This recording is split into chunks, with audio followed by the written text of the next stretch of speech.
citizens communication. So did everyone have a chance to look at the minutes from last week? And were there any questions? Do we have a motion for approval? Make a motion to approve minutes from last month. I second. Minutes approved. And then we're going to bump up our summer reading program presentation to our first item. Is this public communication? Are you just here to observe? I am. Okay, that's fine. Is this okay? That's fine. Okay. You're off camera there, but Okay. you're fine. You're the intern, right? Yes. Yeah, we met the other day. Yeah, she's here. We have Tiara Allen. She's our new marketing and outreach coordinator.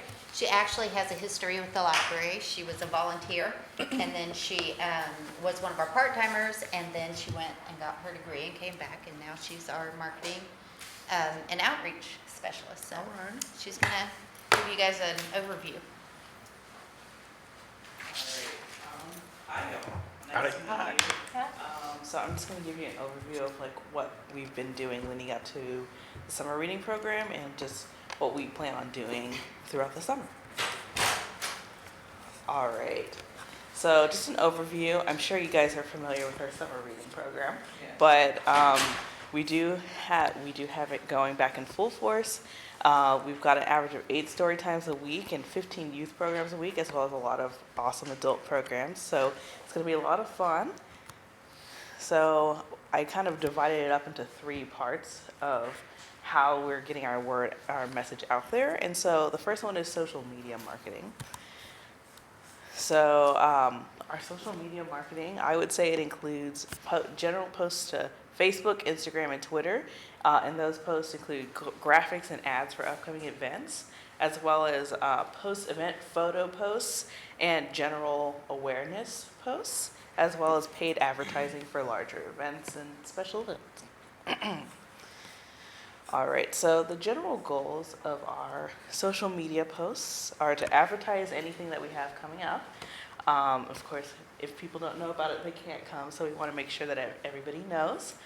We also like to highlight attendees' sort of excitement and engagement with the programs because it looks good, to people who are considering coming.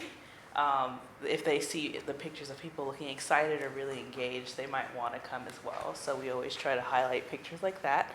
And then in the captions of these posts, we like to inform guests of how to sign up for certain programs or how to learn more about our programs or services on our website. We're also seeking to increase general brand awareness of our programs and services and remind people that all guests are welcome. So here's an example of sort of what I would call maybe a general awareness post that I made. I think it was like a week or 2 ago. And it's basically about our story times and just encouraging people, if they have little kids and they're interested in getting them some more literacy and engagement, to come to our story times. I have all of our times listed and just information about like how there's no registration required, but space is limited. Important things you would need to know if you saw it and said, okay, I'm going to go today. So, yeah.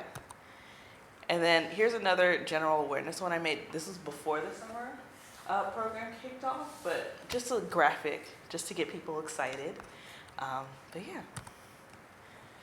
And then here's an example of a specific program ad that I did recently, and just posted a graphic that I made in Canva about an upcoming program that we had, and then I just gave some didn't realize it was a touchscreen. And then I gave some information about the program itself. I used a lot of it from the description that was provided on the website. And yeah, this actually got quite a bit of engagement, so that's why I chose to highlight this one, because it's a success story of ours, I'd say.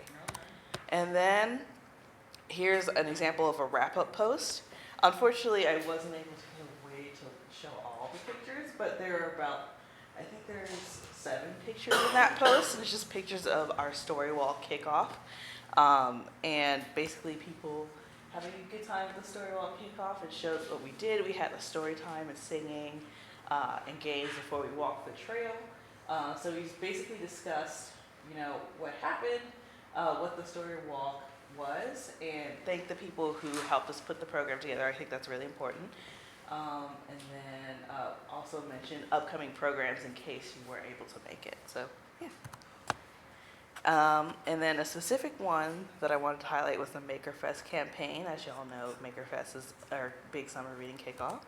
So, yes, this is a picture of me when I was a part-timer, but I was asked by Betty, who's our adult services librarian in charge of the MakerFest, to highlight a different organization that would be at the MakerFest, just about 5 or so of them at each day leading up to the MakerFest. So I did about 5 of the outside organizations, and I did an extra one on the Saturday of the Fab Lab, just because why not, you know?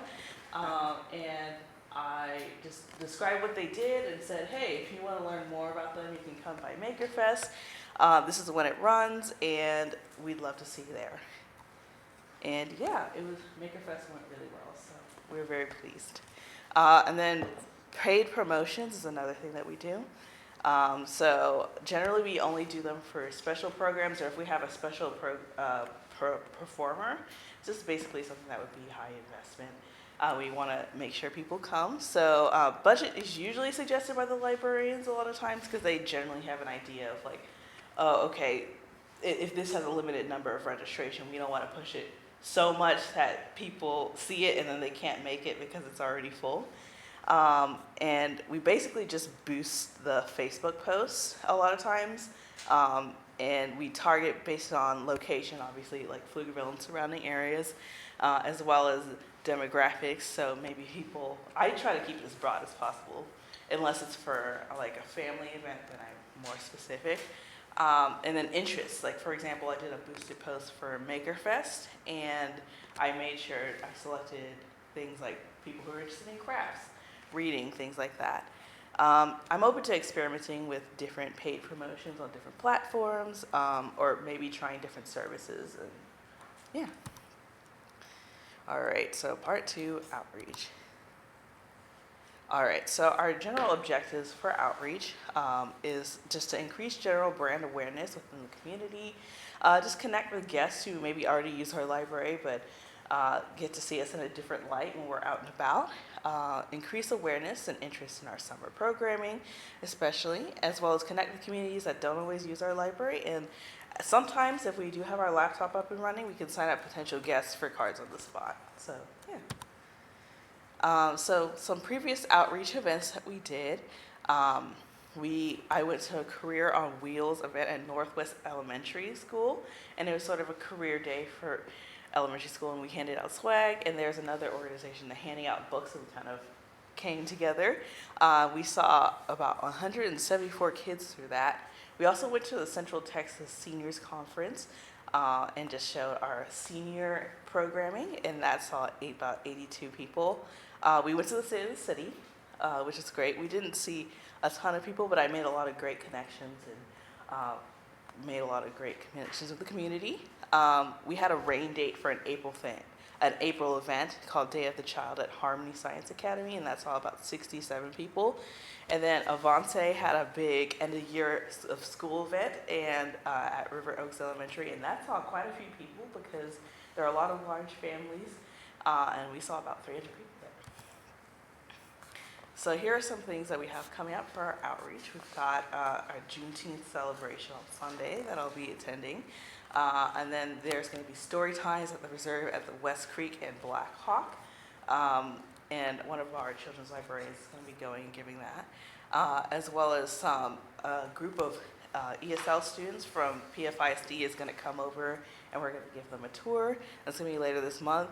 And we are also going to be at the Greater Austin Comic Con, so just to share information about our summer reading program, as well as our Library Con coming up. All right, and then part 3 is how we're going to be working with other departments and how that will help us. So benefits of collaborating. So collaborations aren't necessarily set out as marketing collaborations. For example, if we partner with a performer or something like that, it's not necessarily a marketing one, but it can be an opportunity because it reaches a new audience through different organizations and performers. It builds relationships with other community institutions, businesses, and nonprofits, and then it's possible promotion on other platforms. Not that we necessarily ask for it, but sometimes it happens. If they say, "Hey, I had a great event at the Pflugerville Library," people might think, "Hey, I didn't think to go to the Pflugerville Library, but now I might." And also potential conversion of casual fans of the library. They might think to come more often if they see their favorite performer. So, yeah. So here are some examples of some collaborations we've had in the community. A lot of the city departments are coming together for a pollinator week next week, just to celebrate our pollinators, and we're going to have a post about our seed library there. One of our big summer events was the Family Pride event, and we worked with Pflugerville Pride. They sent some shuttle buses for people to come over because it was very hot, so people could come in for a break from the heat. Avance is going to be co-hosting Peke'io, which is like a parenting class and community thing that we're going to be having in June. Paws, of course, is having their kitty cafes, which is always a big hit. People love seeing the kitties. So, and then communications department, they're always really great at helping us, get ads and community impact for the summer reading program and our events, as well as cross-posting on other city platforms. And then the other day, actually just yesterday, a local nonprofit, Book Days, came and told a story about, they told the "if you give a mouse a cookie" story, and they had a giant mouse. So yeah, that was really great, and they've been working with us for years. Yeah. So our future marketing and outreach plans. So I definitely hope to get a newsletter up and running. I'm getting familiar with the software, and we'd love to have that started soon, as well as increased outreach efforts. More collaboration with community members and partners, as well as experimenting possibly with other social media platforms once we get things up and running. So, yeah. Any questions? With your newsletter, do you know if it's going to be weekly or monthly, or when you think you might be doing it? How often? I haven't quite decided yet. I think weekly might be good, but we also don't want to overwhelm people with emails. So we're trying to find the nice middle ground. Just to keep people up to date on what's going on, but also not too much email, I subscribe to all the different libraries around town, and they all do weekly emails. Okay. That's Just for a point of comparison. That's really very helpful, so keep that in mind, probably weekly then. And what software are you going to be using? We're using Wakelet, or at least that's what we're starting with. I'm still getting familiar with Wakelet because I have never used it personally, but Melissa has previously used it for homeschool newsletters, and she said she would sit down with me and show me how to use it. So. It's called Wakelet? Wakelet, yes. How do you spell that? Like wake, like waking up, and Oh. L-E-T. Oh, okay. Yeah. Thank you. If you Yes. did go sorry. Go ahead. I thought if you did go monthly, I would try to make sure you didn't go the same week as like the Key to the City. Do you see what I'm saying? To kind of not get lost. So, but Yeah. That's good. I like that idea. Thanks. What kind of problems have you run into since you started working? It's been a pretty smooth, I guess, onboarding. I will say just getting used to the pace of putting things out has been something that I've been working on, because sometimes a post for example, a program will slip my mind, and our coordinator who approves all of our posts, she actually requests that we have things in 48 hours in advance. So sometimes I'll find myself messaging her, "Hey, could you please approve this? I know it's not within the window, but it would be best if it went up." But I think that's something I'm getting used to for sure. Yeah, It was a great presentation. thank you. I love your template. Oh, good. Absolutely adore that template. Thank you so much. It was from Canva. That is so much better than the last 24,000 PowerPoint presentations I've seen. I was looking forward to the next slide, like what quirky thing are they going to put up there? Yeah, it's very good, isn't it? Yeah. Thank you. I'm glad you liked it. I really liked it. Worth every penny y'all paid. Well, thank you so much. And Those guys are horrible. I just want all those toys. I just want to like Same. I eat like whatever it horrible food I have to eat to collect those toys. too. Same. All right, awesome. That's it. All right, thank you. Thank you so much and welcome. Thank you so Yes. much. What's Should I her ask name this out, or- You just I don't leave know. it. You did a great job. And that'll bring us back to the top of our discuss only list, to the library director report. Okay, so as you can see, our numbers are looking pretty good. I was thinking that by the end of this fiscal year, we would be near what we were pre-pandemic, and we are going to be very close. I don't think we're gonna exceed that, but we'll hit pretty close to that. We'll see what the next few weeks bring, because summer is our busiest time. And then our largest program will be happening in September, and that's LibraryCon. So, but our numbers are looking good. Some of the highlights from last month, Daniel spearheaded the small business support, and we had one on childcare, business, and coaching, and that's going through July, the small business support. That was just a one-time one, Okay. that program. Yeah, sorry, I was mistaken. We did have Austin Bat Refuge here.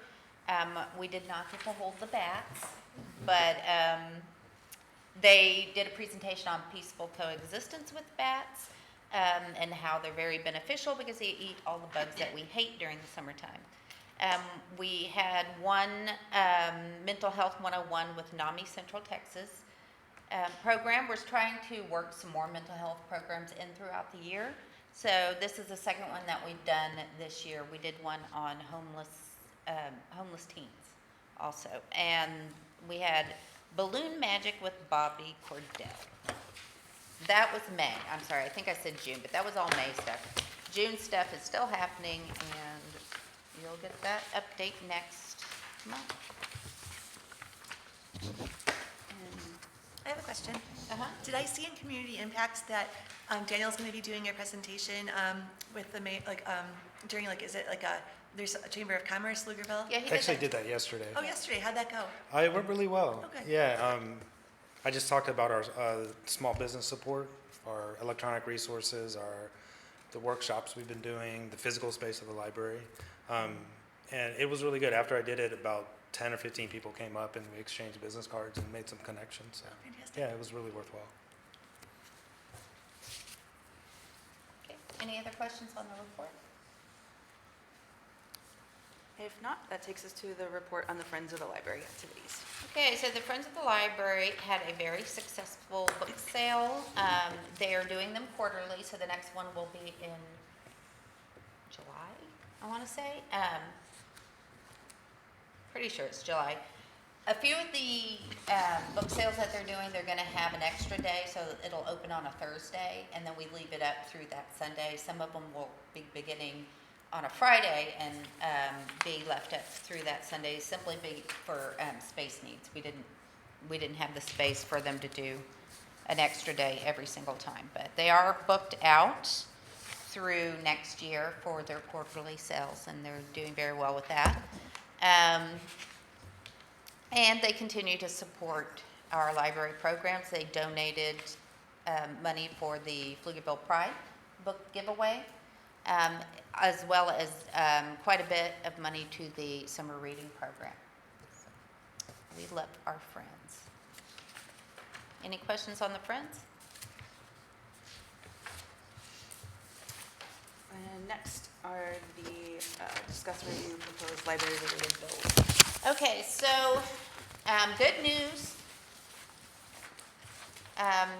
It looks like there were just, well, 3, but the state library for some reason did not include the performance bill in with their group of bills, I think because it didn't say specifically library, but that bill has gone through. It was amended to take out the term drag, so it's now to the effect of anything that's sexually oriented in front of children. So the other 2 bills, one was relating to the regulation of materials sold or included in public schools. So this is going to be that bill where If a school has something that somebody considers inappropriate or obscene, then the school district or the state, I can't, forgive me for not knowing all of the ins and outs of it.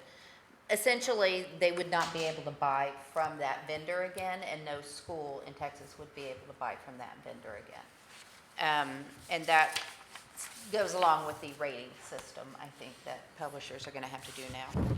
And then there was the bill relating to establishing a digital course materials pilot program that was effective immediately as of June 10th, so that's already in the works. And finally, there was the one relating to tenure and employment of faculty members at certain public institutions, so not anything directly related to the public library.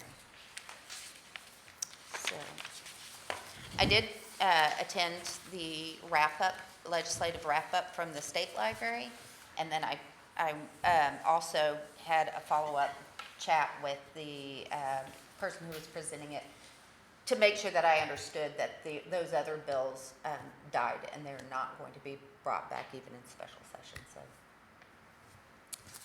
that's it on that.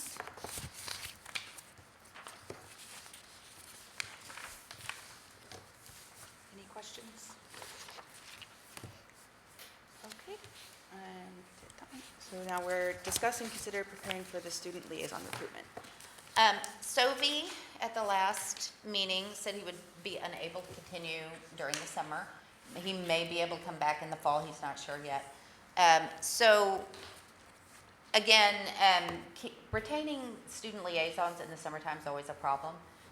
So I was wondering if the board would be okay with us allowing them to just have the summer off and be here, because it doesn't make sense to have them here since they can't report anyway on their school, because they're not going to school. So I'm thinking that when we begin our push to find student liaisons in August, maybe we just have them here during the school year and let them I be think off. we should let them choose. Okay.